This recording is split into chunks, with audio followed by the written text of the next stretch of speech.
Yang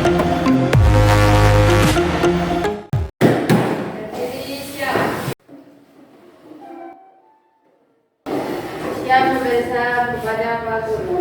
Selamat pagi Pak Guru. Oke, selamat pagi anak-anak. Silakan. Anak-anak, bagaimana kabarnya kalian hari ini? Baik.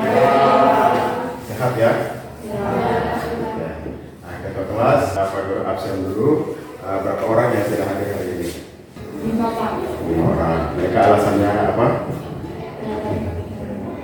Sakit. Ya. Jadi kalian yang sudah hadir ini diharapkan bisa mengikuti pembelajaran hari ini dalam keadaan sehat dan bisa mengikuti pembelajaran juga dengan tertib dan disiplin. Ya. Jadi sebelum kita memulai pembelajaran kita berdoa dulu.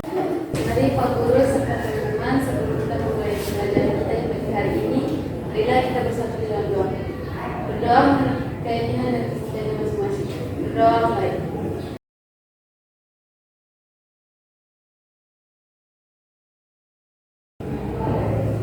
Berdoa selesai.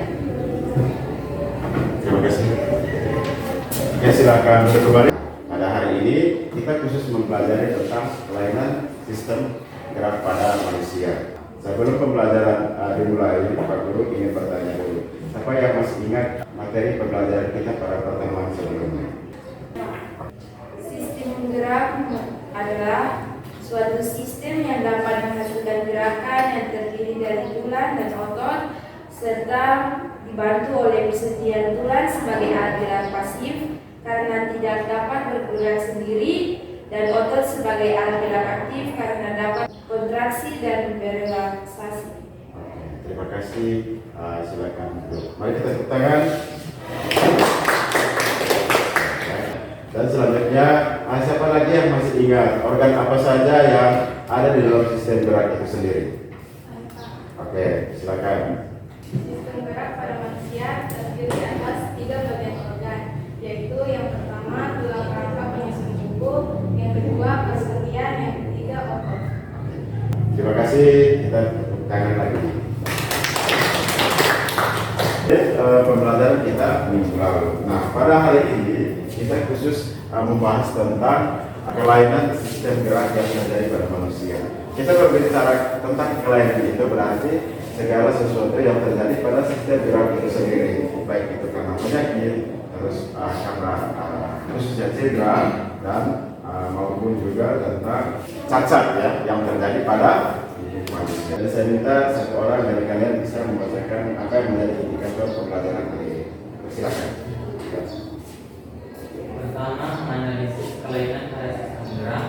Kedua, menganalisis pemanfaatan teknologi yang mungkin dapat mengatasi kelainan pada sistem gerak. Juga satu orang membaca apa yang menjadi tujuan pembelajaran kita pada hari ini. Oke, silakan. Dengan menerapkan model pembelajaran PBI dengan metode diskusi kelompok berbasis literasi digital pada kelainan pada sistem gerak, maka peserta didik diharapkan mampu peserta didik dapat menganalisis kelainan dan gangguan pada sistem gerak manusia dengan tepat.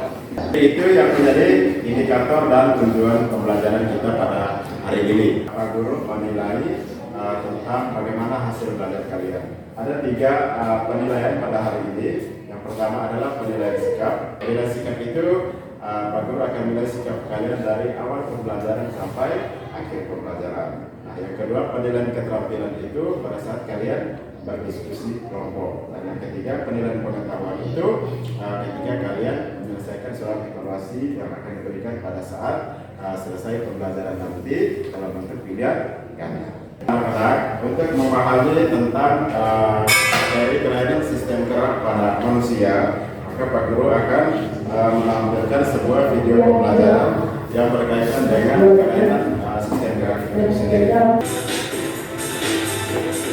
Berikut rangkuman pesepak bola yang mendapat cedera pada pertandingan sosial yang paling menyedihkan dalam sejarah sepak bola. Ronaldo Nazario merupakan striker house goal asal Brazil. Namun ia juga lekat dengan cedera lutut yang sedikit menurunkan kualitasnya.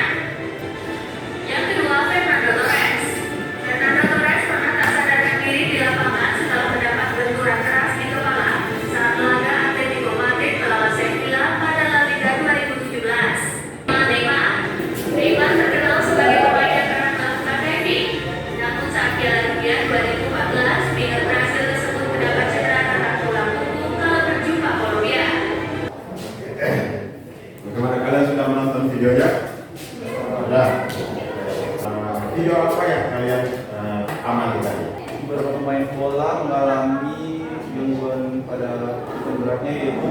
cedera.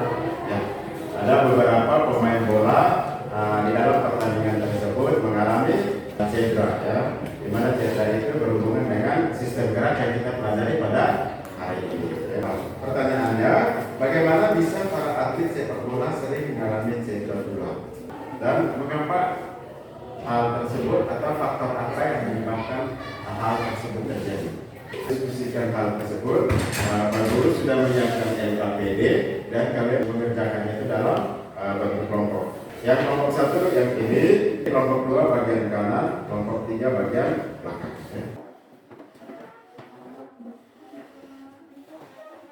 Di sini ada LKPD, nanti dalam LKPD-nya itu ada instruksinya atau petunjuk kerjanya. Jadi kalian silakan tulis nama kelompoknya. Nama kelompoknya katakanlah kelompok 1, terus kata kelompoknya siapa ditulis dan anggotanya siapa-siapa.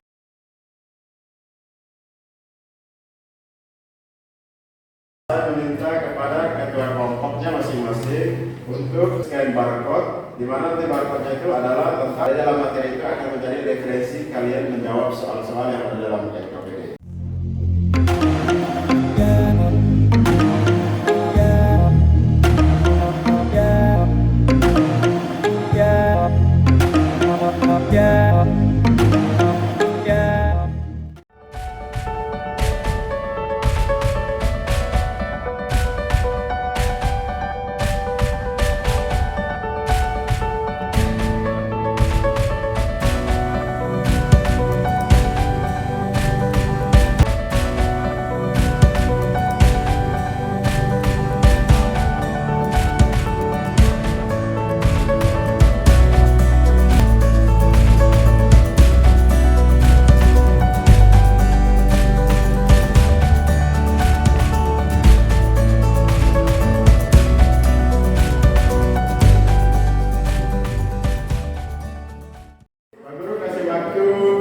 Menit lagi ya untuk mengerjakan LKPD-nya.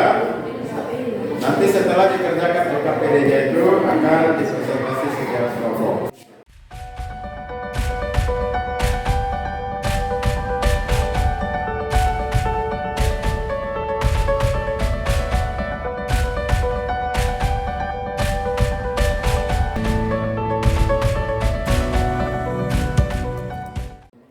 Jadi waktu untuk kerja LKPD-nya sudah selesai dan sekarang kita akan mempresentasikan LKPD yang sudah kalian kerjakan.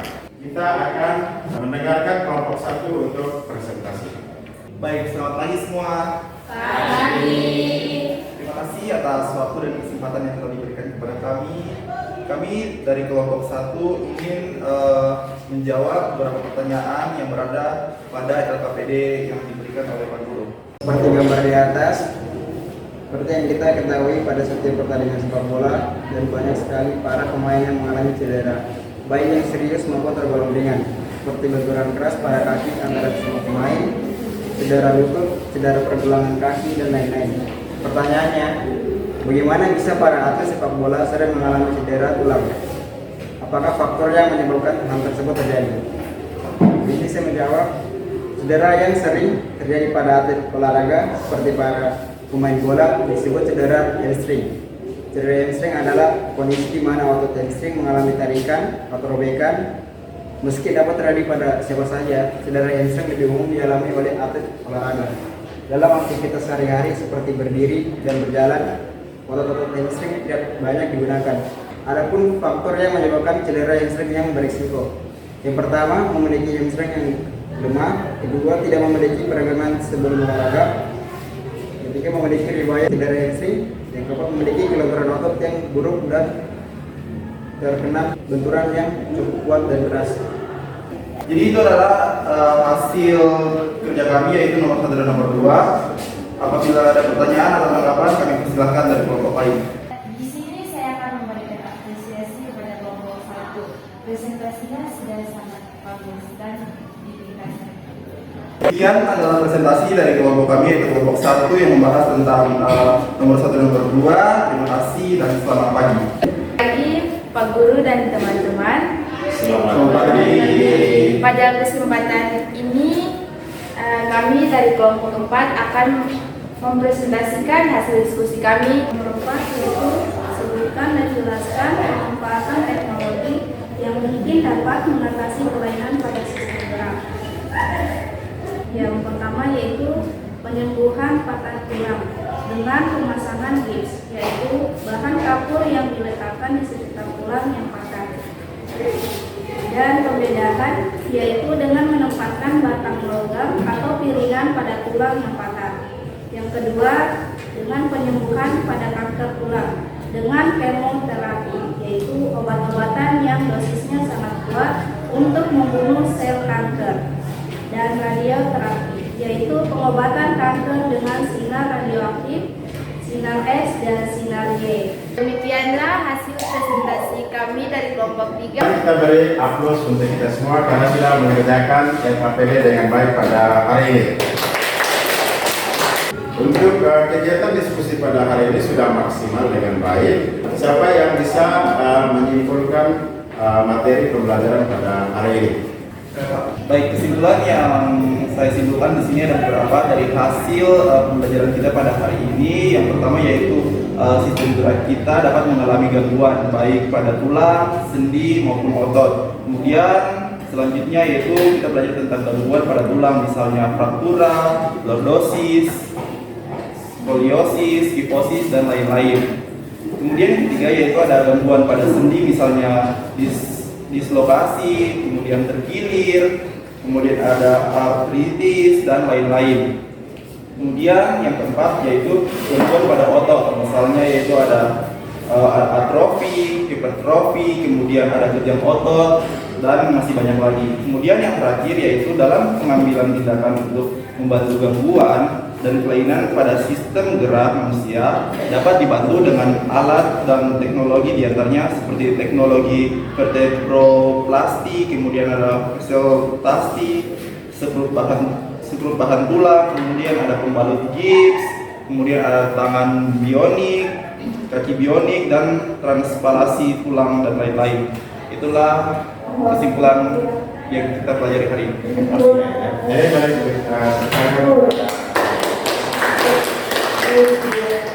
Jadi untuk menutup pembelajaran hari ini, Bapak akan mengetes sejauh mana pemahaman kalian pada pembelajaran yang kita laksanakan pada hari ini. Karena itu kalian silakan ambil kertas masing-masing untuk menjawab beberapa soal dalam bidang ganda.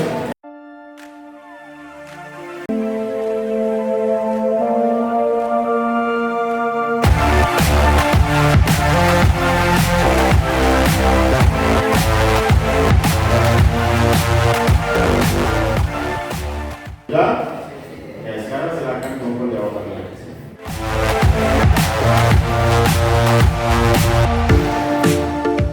Setelah dinilai dan dimasukkan ke dalam daftar nilai. Sekarang Pak Guru menanyakan bagaimana perasaan kalian ketika mengikuti pembelajaran pada hari ini? Sangat puas, senang. Senang.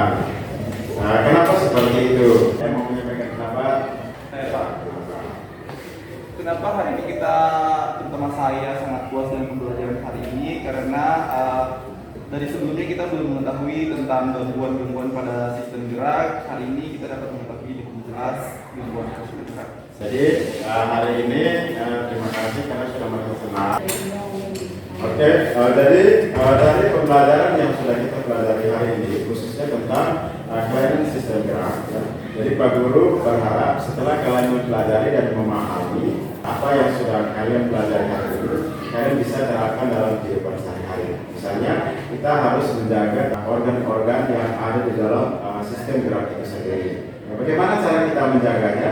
Itu dengan menerapkan pola hidup sehat. Pola hidup sehat itu seperti apa? Yang pertama adalah rajin berolahraga, yang kedua konsumsi makanan yang sehat, yang ketiga adalah selalu berpikir positif. Untuk pertemuan hari ini saya rasa cukup sampai di sini dulu, dan untuk pertemuan kita selanjutnya kita akan membahas tentang sistem peredaran darah manusia. Jadi itu saja pembelajaran kita pada hari ini. Jadi untuk menutup pembelajaran mari kita berdoa. Marilah Pak Guru serta teman-teman semua sebelum kita mengakhiri pembelajaran kita pada hari ini, dalam menolong dan